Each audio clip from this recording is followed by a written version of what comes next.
Hi everybody, it's Bobby. So you may remember a little while back I did a video on the Notoria Tarot in Light by Fabio Listrani.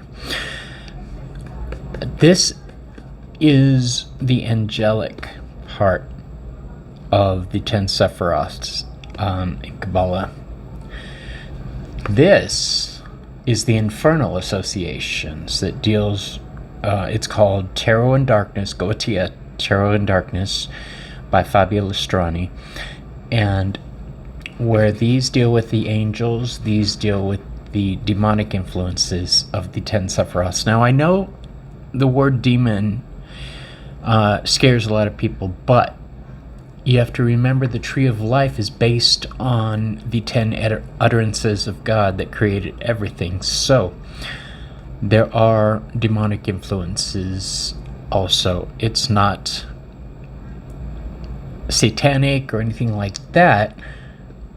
There are lessons and warnings in it. So let's go ahead and check out this box.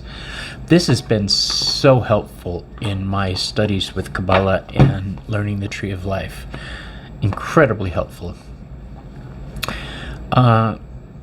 I see on the side of the box it's got some of the more popular seals of Solomon.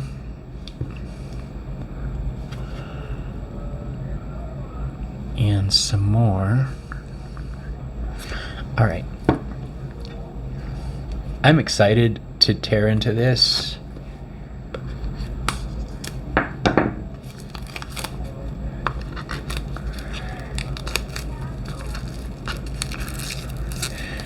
Taking the plastic off is the part that I hate doing the most. Alright, now, as always, make sure you check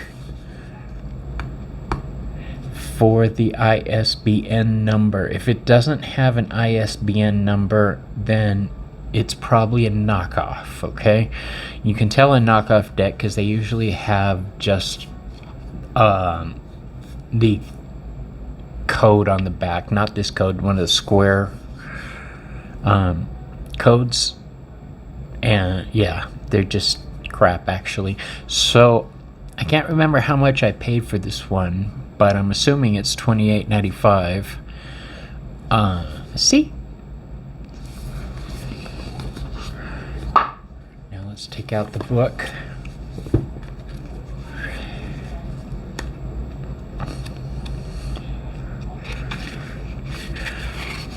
And let's see what it says.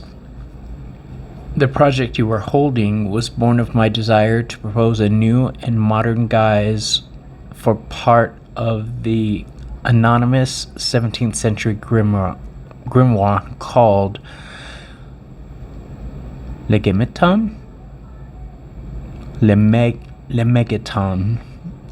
Clavicula Salomonis, dedicated to the Ars Goetia, the magical practice designed for evoking and invoking demons. My goal was to reawaken and modernize this sacred practice via a deeply esoteric and ceremonial tarot deck, where each demon becomes not only an arcanum, but also a source of connections and associations that will allow you to descend into the depths of your subconscious, right where your shadow has teeth, claws, and horns.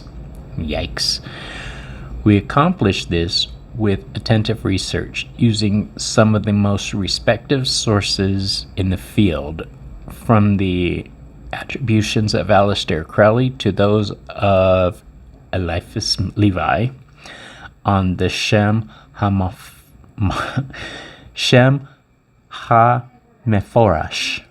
or the more recent ones by Stephen Skinner.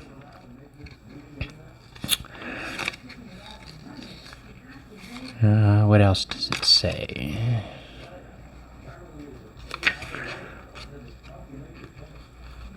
Shadows and demons. With this book, we would like to propose or merely suggest a point of view on demons that is foreign to superstition, to religious or popular traditions, which have often transformed them into evil entities with the single purpose of inflicting mankind in a negative manner, corrupting us, leading us astray, and in the worst and most folklorist hypothesis, even entering our bodies to use as puppets for their own nefarious purposes. What you will find in this book is a more laic conception, if you will, or better yet, a psychological one of their nature and their influences, a conception that benefits their original role, where a demon was nothing but an intermediary between man and God. It goes on.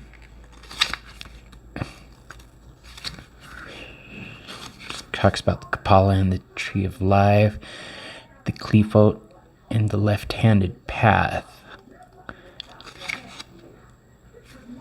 the subconscious and the use of symbols, the structure of the deck, map of the cards, and a list of the demon cards. That's pretty nifty.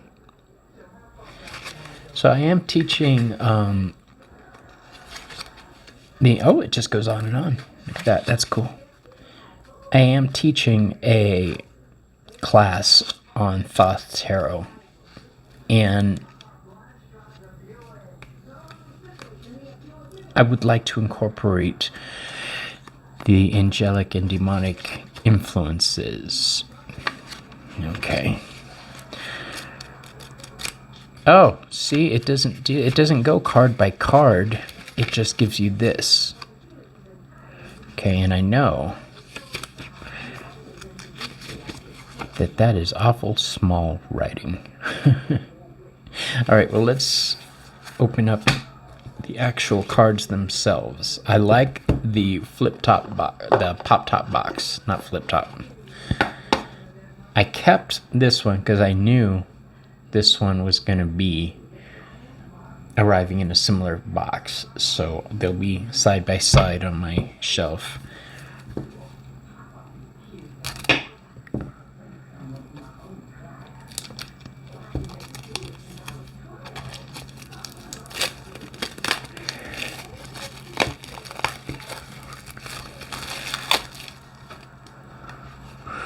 The Scarabeo decks always have their cover card with their nifty information on it.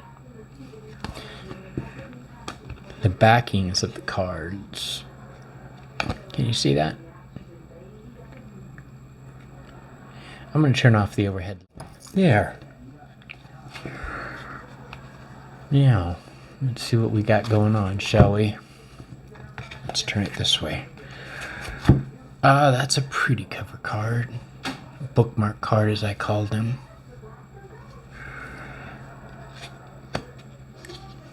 The cardstock. It's thin. It's not thicker cardstock like the Rider-Waite Smith, but it's a decent cardstock. It looks like it'll shuffle easy. So we'll put that there. And then we've got the King of Wands, Baal. They're not in any order, I don't think. The Two of Wands, or the Page of Wands, the 11th card. Okay, now I'm not going to try to butcher all the names, but I will point out on here what is available for us. We've got the demon symbol,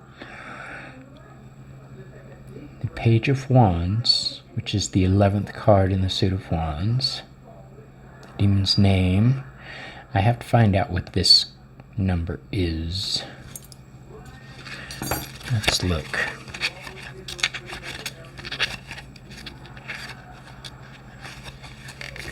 I don't see.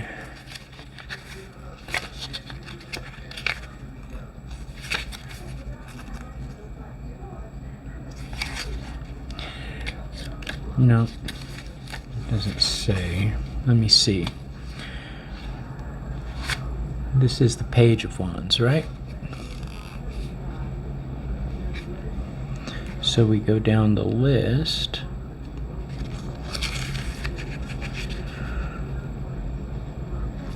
Oh, they're all over the place. Look at that.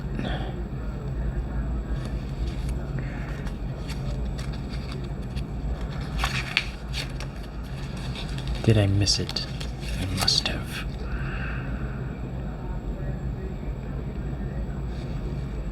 Well, let's do this one, the King of Wands, because I see that. Okay, so the King of Wands deals with creative experience. And their nature is adaptive control. Planet is the Sun, zodiac is Aries. Traditional tarot attribution, Wands 2. I don't know what that means.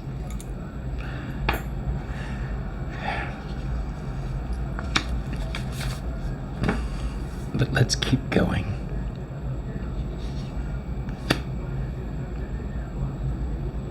Goetia.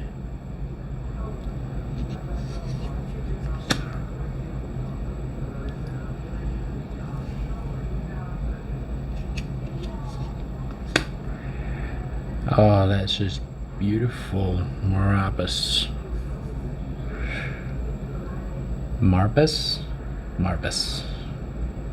Symbolizing the Hierophant card.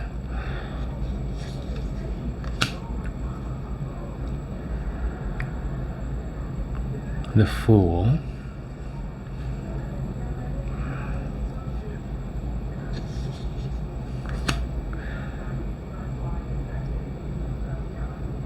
Oh, look at that. The Eight of Swords.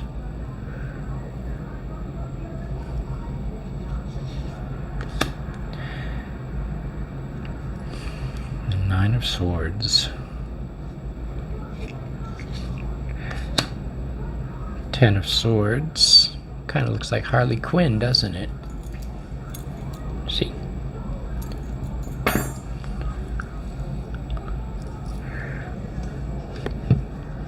Narrow the word a little more.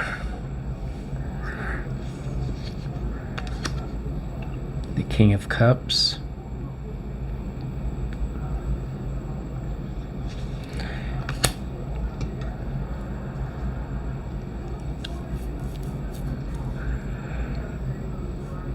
Temperance.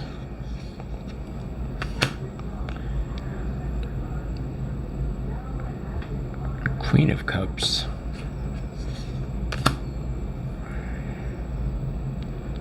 Five of Wands.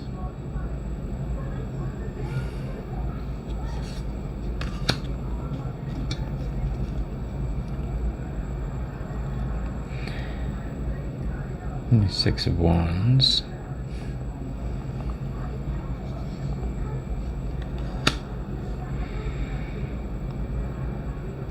The Seven of Wands.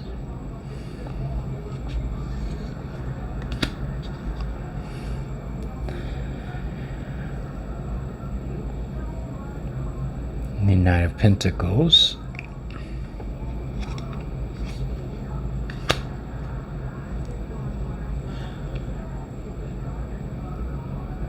At Halloween, I hire out and do parties, and a lot of people want the scary tarot reader, so I think I'm gonna apply this deck there, but that's not really why this deck is important. The messages that those demons represent are something we have to take into account in our lives to be aware of. The Ten of Pentacles. The Two of Swords.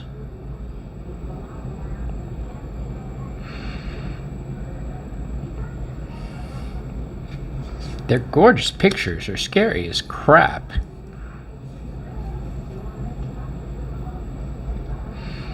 The Three of Swords.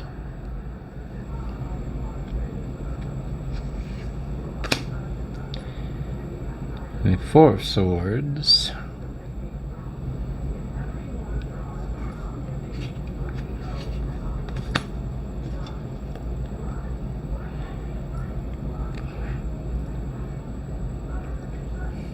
Strength.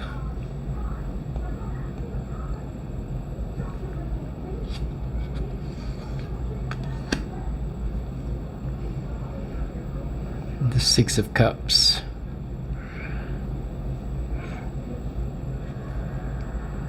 Yeah, I'm trying to figure out how to get the traditional meaning out of that image.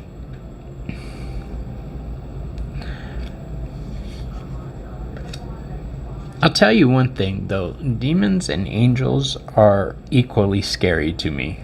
I don't want to deal with either of them. The Moon card. And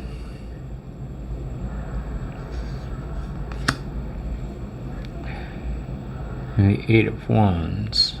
People talk about angels all soft and fluffy. They are not. They are terrifying.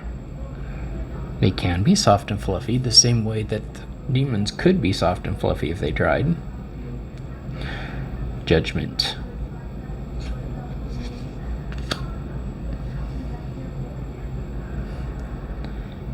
The Ten of Wands.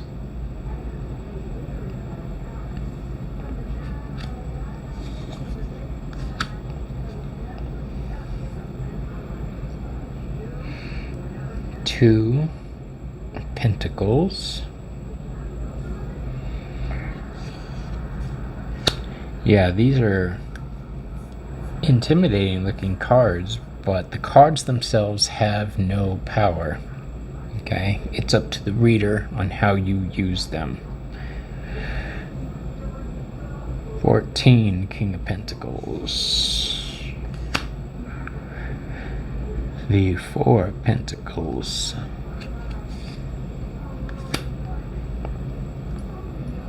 Five. Oh, yeah. Page of Swords. My bad.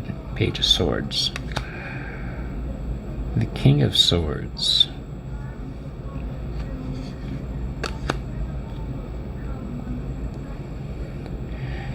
The Seven of Swords. The 8 is the Page of Cups. So that would be the 11th card. Pages are 11. It only goes up to 14 with kings. The 9 of Cups.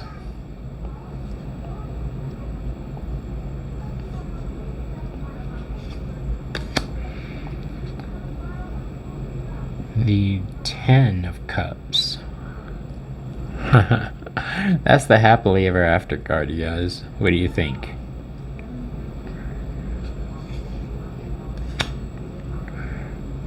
Okay. This is the Two of Wands.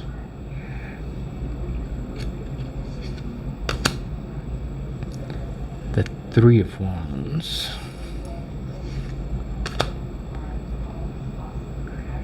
The Tower. That's pretty badass. I like the viewpoint. It's from within the tower. The Five of Pentacles.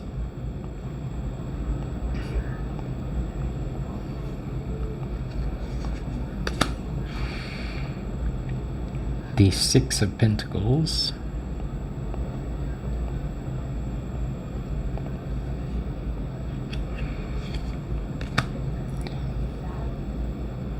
The Seven of Pentacles. That's pretty beautiful, actually.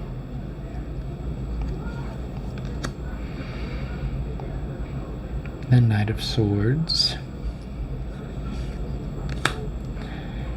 The Queen of Swords.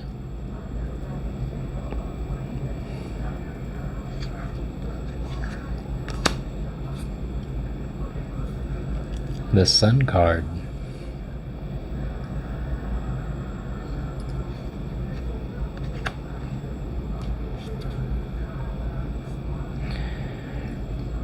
The Two of Cups.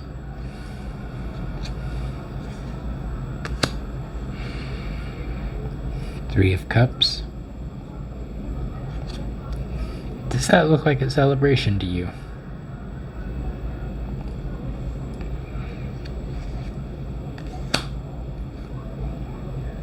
Four of Cups.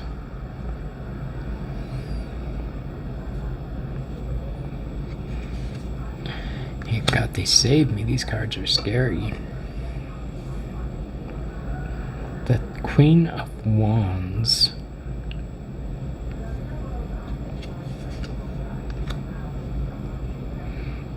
The Hermit.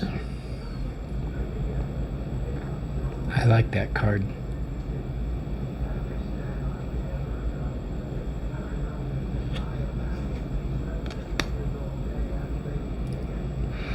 The Wheel of Fortune.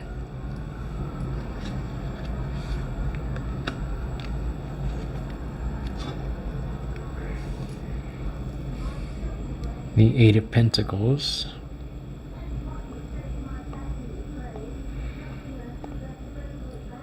The Eight of Pentacles I've always liked because it's Venus and Mars energy. It could go either way.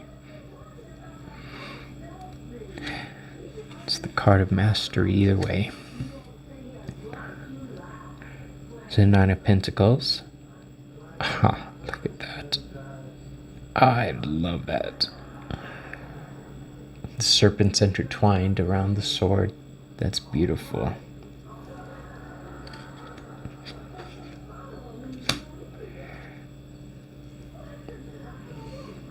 Okay, we've got the Empress card.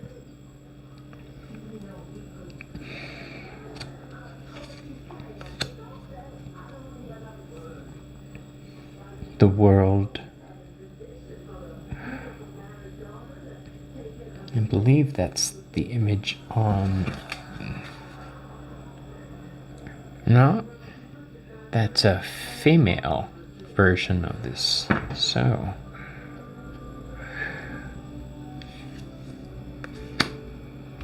Death.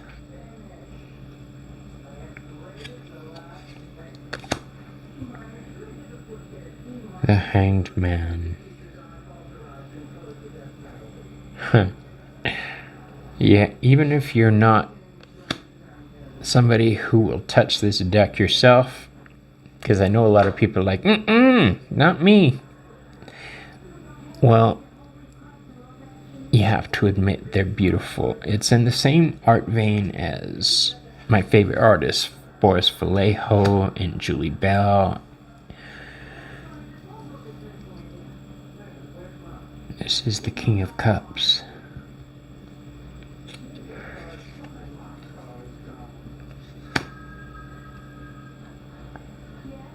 And then we've got the Seven of Cups. The Eeny, Meeny, Miny, Mo card.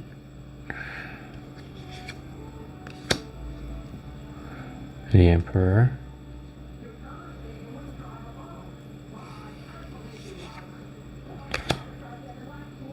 I just don't understand the way they've stacked the deck for mailing.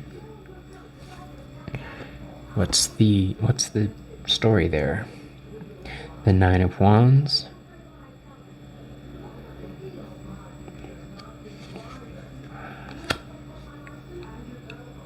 The Knight of Wands.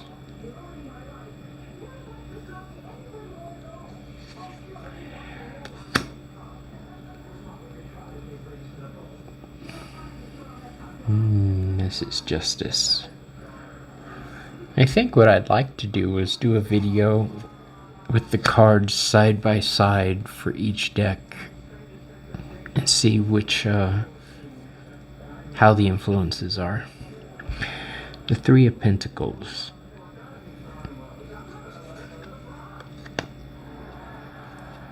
The Chariot.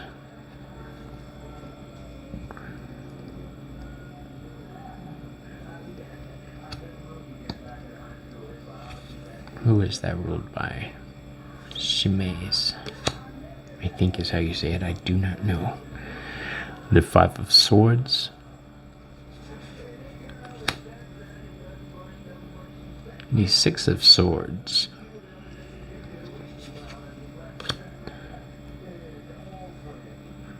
The Star.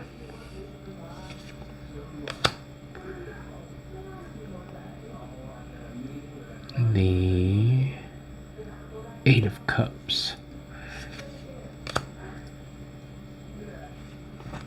Okay, so here's the thing. I love this deck. The High Priestess is one of the cards I always look at to see how a deck represents her. And I actually do love this. The thing about the High Priestess, though, is that she's normally ruled by the moon. So that's different. I mean, there's usually a big-ass moon on the card itself. The Magician.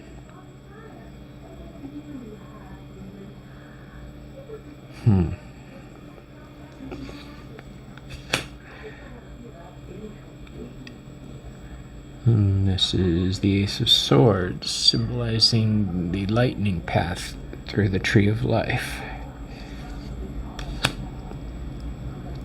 The Ace of Cups.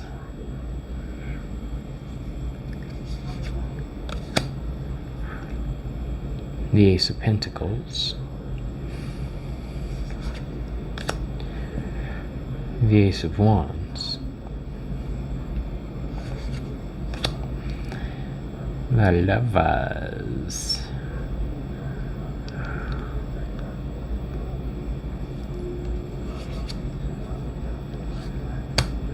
And the 78th card is the Devil, and that's Lucifer. So, what do you guys think of this deck, huh? It's beautiful, and yet creepy at the same time. Let me know what you think, alright? Talk to you later. Bye.